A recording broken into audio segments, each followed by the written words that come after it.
roaring into day one of motorsport's gnarliest there and back desert race. The 49th Finke is officially underway. The cars were first to tear up the 223-kilometre track to the halfway point, the remote community of Apachula. Yesterday's prologue winner Travis Robinson was first to hit the dusty trail and finished the leg just 1 hour and 38 minutes later, claiming he reached speeds of up to 220 kilometres an hour. Awesome track, car was awesome, the boys done an awesome job, and just got to keep learning from here. Insisting there's no sibling rivalry at play at this year's race, Travis brothers Bo arrived 3 minutes later, still on a high from the thrill of Finke. I took a guy for a ride about 2 weeks ago and he said to me, he goes like, that's as close as you're going to get to a fighter jet on the ground, you know, he just said it was just unreal, so I don't know, it's craziness, isn't it?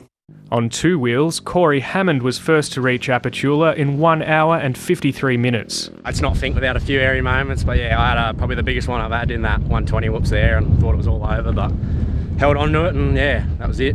Carrying the burden of expectation as race favourite for 2025, Callum Norton led in the first segment but arrived fourth at the southern end of the track. There were difficulties for others too as they neared the finish line at the remote community just near the Finke River. Competitors spend months preparing for this test of mind and machine, but sometimes the desert wins, leaving Finke dreams in a cloud of dust. For South Australians Stuart Lang and Jesse Hunter, trouble struck their turbocharged side-by-side just 30 kilometres into the race. We were overtaking some guy and we couldn't see the whoops coming up in the dust at the bottom of the jump and we hit a little bit of a whoop, a little hard. It's all part of the show for around 10,000 campers dotted along the course.